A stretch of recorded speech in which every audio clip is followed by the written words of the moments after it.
Hey everyone, Cleo here, and today I'm filming another book haul. So yeah, I did a book haul in July, and it was the first book haul I'd done this year, I guess, and last year I probably did like 2 book hauls in total, and we're already doing 2 since I've reached 0 TBR, but hey, it's still fine. I still have a TBR under 30, though I do have a few comic books that are supposed to come in any day now, and that's gonna probably push me over.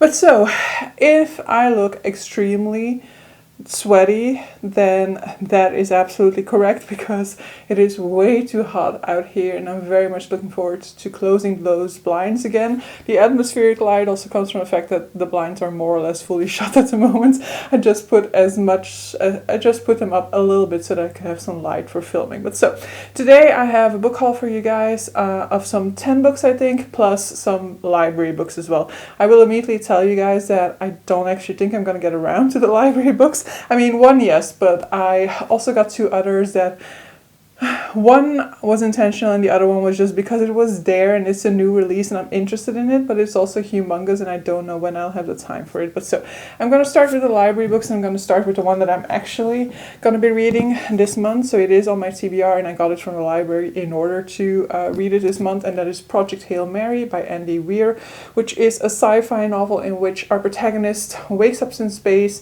doesn't really know what's happening, doesn't really know who he is. All he seems to remember is that he needs to save planet Earth, and he doesn't really remember how. So this is the Howling Pack book for August, and that's why I'm going to be reading it. I do have an interest in reading this book. If this book club wasn't there, I would have probably picked up The Martian for myself before picking up this one, but you know, I will enjoy the book club aspect of this and reading it along with others and being able to discuss it along with others. I tried to start it last night, but I'm like 7 pages in, so that's really not worth mentioning. Second book is the intentional one, and that is Ship of Magic by Robin Hobb. I don't know whenever I will get around to reading this one, but I feel like I'm never getting around to it because it's just not visible in my mind. You know, I don't physically own it. I don't have it on my Kindle. It's just one that I know I want to get around to and that I know my library has for when I get around to. So I thought, like, let's just get it from the library and then we'll see how long I can hold on to it. If somebody reserves it, I'll give it back at that point in time, you know, and then I'll see whenever it becomes available again, but at least that way it's like visibly there on my TBR card, and then hopefully it will just mean that I'm more inclined to put it on a TBR soon. Actually, for Ship of Magic, I should have probably said, so this is the second trilogy within the Realm of the Elderling series by Robin Hobb. This is a starting point, so the first trilogy and the second trilogy are separate from one another. They take place within the same world, but in different sections of the world. And in this one, we're looking at more of a maritime culture, so we're looking at this culture in which there is this thing called live ships, and basically that means that if 3 generations of captains have died on the ship, then the ship becomes alive. And so I don't really know what that means, what impact that has on the way in which the interaction with the ship goes, but I'm very intrigued, and I heard, and for a whole lot of people, Live Ship Traders is actually their favorite trilogy within Realm of the Elderling, so I'm very much looking forward to it. The impulse is Ordinary Monsters by J.M. Miro. I, in principle, know nothing about this except that it's set in Edinburgh, and that really is everything that I know about it. I do also know that it is the September-October pick for the Tackling Tomes book club that was just announced, which is hosted by Pris from Pris Peruses. I don't know whether I'll pick it up because I have another read-along that I'm going to be taking part in at that time, and this might not be ideal to combine with that because that is also a humongous book, and this is a humongous book.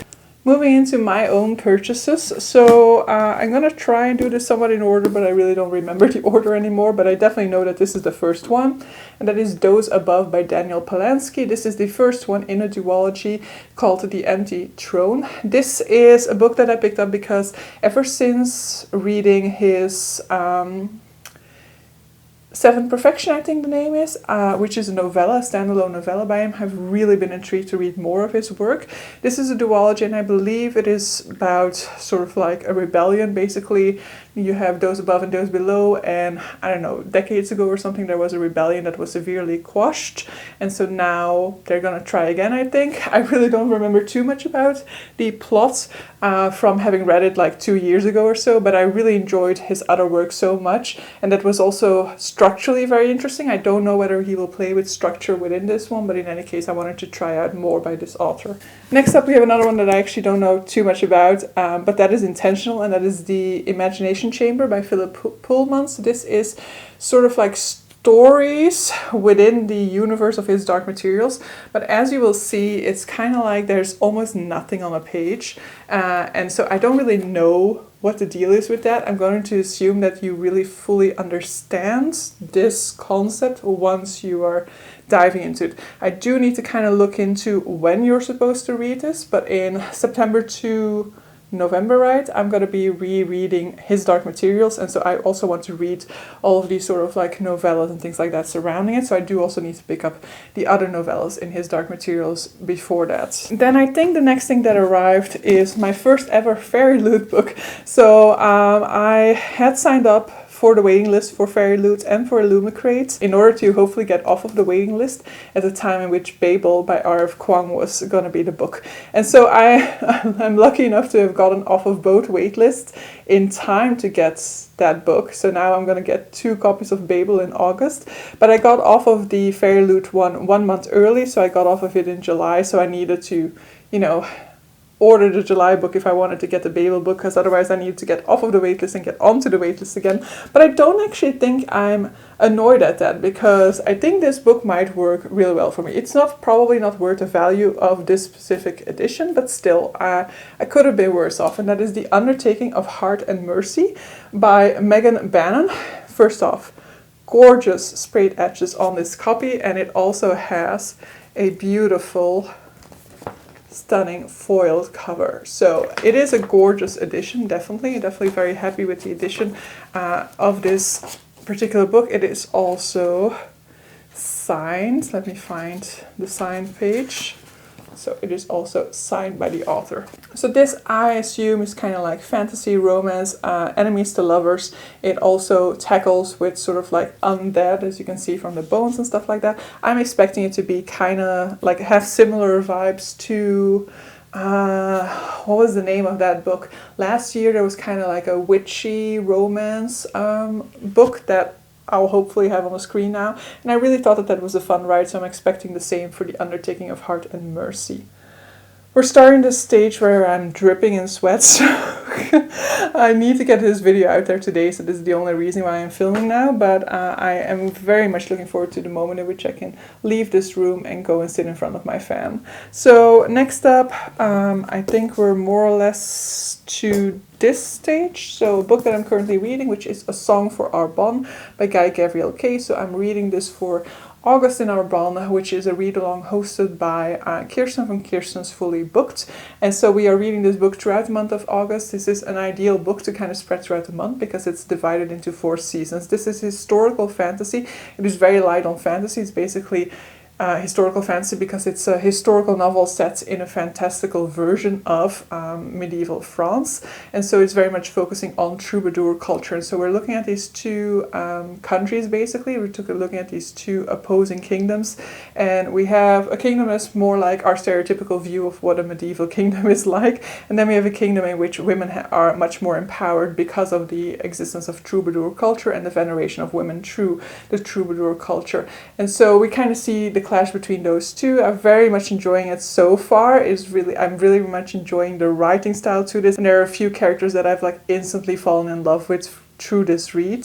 And it's actually a book that I would have no problem with going through in one go more. I mean, it's too long for that, but I would have no problem just like to keep on picking it up. So sometimes it's a little bit of a shame that I only read like 1 chapter in it a day at most. But yeah, I'm also very much enjoying taking my time with this one and kind of slowly watching it unfurl. Next up we have Crying in H Mart by Michelle Zauner. This is a non-fiction, a memoir, which I've had my eyes on for a while. It is about this Chinese American American woman and the way that she deals with the grief over having lost her mother.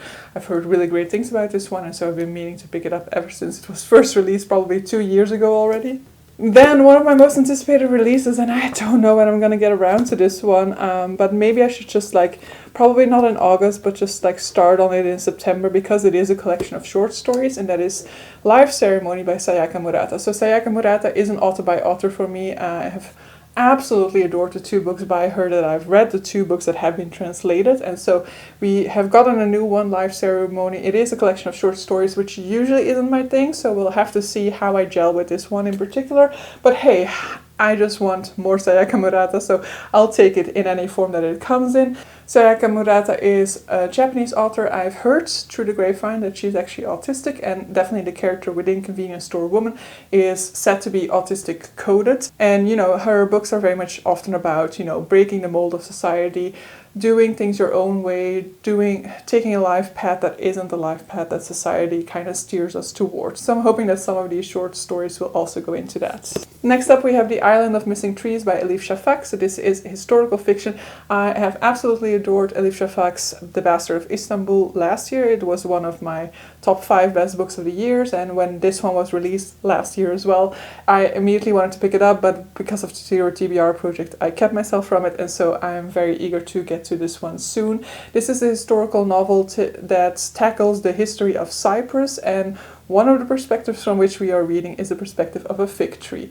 My mother has also read this one and she absolutely adored this, so I'm very much looking forward to it. And then we have 3 books left, but they're 3 books in the same series, which I typically tell myself I'm not allowed to do, but I have once again done it. I am doing this because of a read-along, so there is a read-along for this series starting in September, and this is a series that is a little bit more difficult to get, though through Amazon in the end I got them pretty quickly. Through all other sort of like online platforms, like, because in store I'm sure I won't find it, online most of them took like 3 to 4 weeks to get to me, so I was like, okay, I need to start ordering these already in order to have them in time. But through Amazon, actually the first 3 in any case I could get my hands on quite easily. The 4th one is looking to be a little bit more complex, so we'll see how I'm gonna get that one. But that is The Wars of Light and Shadow by Jenny Wood. So this is the first book, The Curse of the Mist Wraith. It is humongous. It is over 800 pages, I think, within this edition.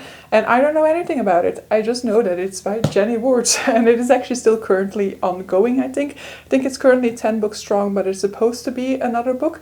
This series is divided amongst multiple arcs. I think The Curse of the Mist Wraith is an arc in itself, and then the second and the third book are also an arc amongst themselves, and then the third arc starts with the 4th book that I haven't read yet, so that I haven't purchased yet. So I don't know more about this one, and I don't know whether I should. I think what Jenny Wood wanted to do with this one was write a series about war that didn't go into the concept of war as, you know, this sort of like glorified experience, the way that we often see within fantasy especially, where, you know, war is an opportunity for people to rise above themselves, for heroes to be born. And so I think what she wanted to do was to portray war in its brutality, in its in a realistic sense. And so I very much appreciated the Poppy War for doing exactly that, and so I'm very much looking forward to diving into this one. I have previously read the Empire Trilogy by Jenny Wood. I think it's one of my first like adult fantasy series that I read, and I absolutely adored this one, and so I'm hoping to absolutely love this one as well. But they are humongous, and I don't know whether the intention is to read one a month. I think it is, but that's going to be a huge endeavor because they are humongous. The first one is the biggest of the ones that I have here. So I have the first 3, The Curse of the Mist Wraiths, The Ships of Marior, and War Host of Vastmark. But so, together, these are pretty damn chunky, and separately as well. So those are all the books that I have gotten recently, and it is definitely recently because it is like since mid-July more or less that I've got these books. But yeah, my pace should be going down in terms of buying books. These 3 books from by Jenny Wood are basically the only ones I've gotten in August so far, I think, and then I have 3 comics on the way, but those 3 comics I'm also reading in August, so it shouldn't really have an impact on my overall numbers in the end. But yeah, from that moment on out, it needs to be more balanced, you know, but I'm fine at this moment. It stays under 30, that is the goal. So yeah, I'm gonna round up this video here. Definitely let me know if you have an interest in any of these books, or if one of these made you think of another one that you want to bring to my attention. Definitely feel free to do so. Hope you guys enjoyed this video, and see you guys for the next one. Bye!